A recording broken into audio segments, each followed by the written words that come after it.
Bom dia, pessoinhas! Então, agora a gente vai falar da nossa terceira quinzena sobre o nosso sistema solar, tá?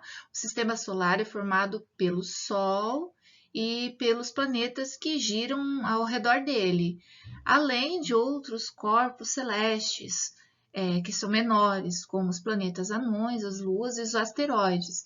E aí a gente vai estar vendo um pouquinho sobre cada um desses ao longo do nosso vídeo.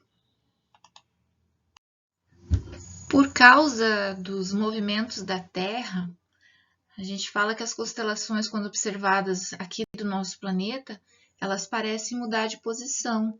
Então, embora a posição de uma estrela em relação à outra, ela vai parecer fixa. Ou seja, a gente não tem como falar que é fixo ou não é, porque são só teorias e observações através de equipamentos, né? Ao contrário dos planetas, as estrelas elas têm luz própria, ou seja, elas têm um brilho. E às vezes, quando a gente olha para o céu à noite, né, elas parecem até piscar, ou seja, aparentemente muda de intensidade, já que é afetado facilmente por mudanças da atmosfera, né? Ventos atmosféricos, entre outras variantes. O movimento do nosso planeta ele é facilmente percebido e a gente percebe de uma certa rapidez, tanto em relação aos outros planetas quanto em relação aparente com as estrelas, né? A gente tem dois movimentos do nosso planeta, um chamado de movimentos de rotação, onde o planeta gira em torno do seu próprio eixo imaginário e ele vai determinar, no nosso caso, o nosso planeta, o dia e a noite. E a gente tem um segundo movimento, que é chamado de movimento de translação, onde que o nosso planeta ele vai percorrer toda a distância da órbita do Sol e vai estar definindo, então, as nossas estações do ano, que são 4, né? Primavera, outono, inverno e verão, ok? Revisando um pouquinho da segunda quinzena, da aula da segunda quinzena, né? Que o Sol e os planetas surgiram há cerca de 4,6 bilhões de anos como resultado da ação de uma força gravitacional sobre uma nuvem de poeira e gás. Como é que se chama mesmo? Vamos lá. As nebulosas, né? No centro dessa nuvem formou-se um núcleo maior de matéria mais densa, né? Que originou o Sol. E em torno dele foram formando os planetas e seus satélites. Resumidamente, seria assim. E umas curiosidades sobre o Sol, né? O diâmetro dele, ou seja, toda a volta que ele faz, é de 1,4 milhões de quilômetros. Ele é imenso, né? E a massa dele, ou seja, o peso, a quantidade de matéria que ele tem, é de 333 mil vezes maior do que a nossa Terra. E a distância média do Sol até aqui, até nosso planeta Terra, são de 150 milhões de quilômetros. É muito longe. E mesmo assim, o Sol interfere diretamente no nosso meio ambiente, né? Visto da Terra, o Sol ele parece maior que as outras estrelas, mas isso só acontece porque ele está mais próximo do nosso planeta do que elas. Mas há estrelas maiores e também estrelas menores do que o Sol, tá? O Sol, então, é a nossa estrela, ok? O nosso astro. Como as outras estrelas, ele emite luz por causa das transformações que acontecem no seu núcleo, como a gente viu na segunda quinzena, onde a temperatura pode chegar a cerca de 15 milhões de graus Celsius, porque ele fica constantemente transformando hidrogênio em hélio, e isso vai gerar muita energia, como a professora já havia falado. Em astronomia, ou cosmologia, né, que é o estudo do sistema solar, eles classificaram os planetas em dois grandes grupos. Um chamado de planetas telúricos, que são os pequenos e rochosos, e a gente tem o segundo grupo, que são os planetas jovianos, aqueles grandes e gasosos. E aí, então, a gente tem o planeta Terra, o Vênus, Mercúrio e Marte como planetas pequenos e rochosos, ou seja, planetas telúricos. Já os demais, Júpiter, Saturno, Urano e Netuno, são chamados de planetas jovianos, porque eles são bem maiores e, porém, eles são gasosos. Agora a gente vai ver as características dos planetas, de acordo com a proximidade do Sol, onde o mais próximo é o Mercúrio, o mais distante é o Netuno, e a Terra está no terceiro lugar. Sobre a temperatura média, se vocês observar, a Terra é a única que dá condições viáveis de existência, pois a temperatura dela é de 15 graus Celsius. Se vocês verem os planetas vizinhos, como é o caso de Vênus, a temperatura dele chega a 460.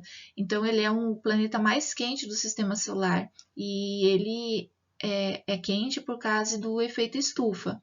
Já a Terra é chamada de planeta azul, porque a gente encontra na nossa atmosfera o oxigênio, que é extremamente importante para a existência da vida. Ele é um planeta rochoso e diferente de Netuno, por exemplo, que é um planeta gasoso. Aí, se vocês observar no final, aí, dá uma olhadinha no vídeo, as curiosidades que a gente tem, por exemplo, Urano, ele roda em torno do seu eixo, mas praticamente deitado, diferente da órbita do planeta Terra. Já Marte, ele é chamado de planeta vermelho porque no seu solo, né, já que ele é um planeta rochoso, existe muito ferro. O Júpiter é o maior planeta do sistema solar. E Netuno, então, a característica dele é ele apresentar anéis. E o Netuno tem a cor azulada devido à grande quantidade de metano.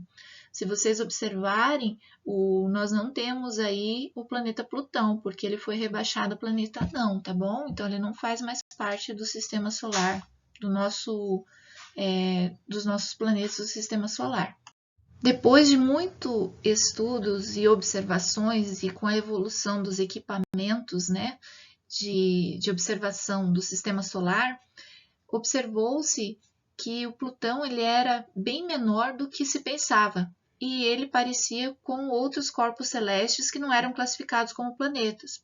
Então, Plutão foi denominado de planeta não, que acabou surgindo então uma nova categoria de corpos celestes e ele ficou ao lado do Ceres, por exemplo, que fica entre Marte e Júpiter, que também é um planeta não, certo?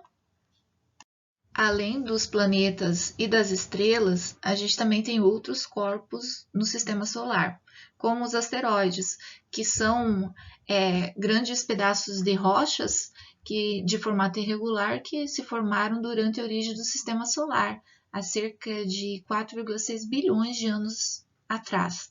E aí a gente também tem nesse mesmo contexto os cometas, que se originaram nas áreas mais externas do sistema solar, através de restos da formação desse sistema, ou seja, são entulhos do sistema solar, né? Lixo, e permanecem em órbitas distantes do Sol. Só que em determinados momentos da nossa vida, né, do tempo, eles podem se aproximar da órbita do Sol, e quando eles se aproximam, ocorre a liberação de gás e poeira devido ao calor excessivo do Sol, e aí forma como se fosse uma cabeleira em volta do núcleo. E aí forma uma cauda, que é até bonito de ver. A gente também tem os meteoroides, os meteoros e os meteoritos. Cada uma detém uma determinação. Por exemplo, pedaços de rochas vindo do espaço, quando ainda estão fora da nossa atmosfera terrestre, são chamados meteoroides. Quando é atraído pela gravidade, eles adquirem uma grande velocidade e por conta do atrito com o ar da atmosfera, lá na mesosfera, ele torna-se incandescente, ou seja, como se fosse pegar fogo, até serem totalmente destruídos. Então, é uma barreira da nossa atmosfera, né? E esses restos de luz na atmosfera são chamados, então, de meteoros, certo? Aí, quando esses meteoros, esses fragmentos maiores são totalmente destruídos e caem na Terra, esses corpos sólidos, esses pedaços dessas rochas, né? Então, eles são chamados de meteoritos. Então, quando atingem o nosso solo em pedaços menores, são chamados de meteoritos.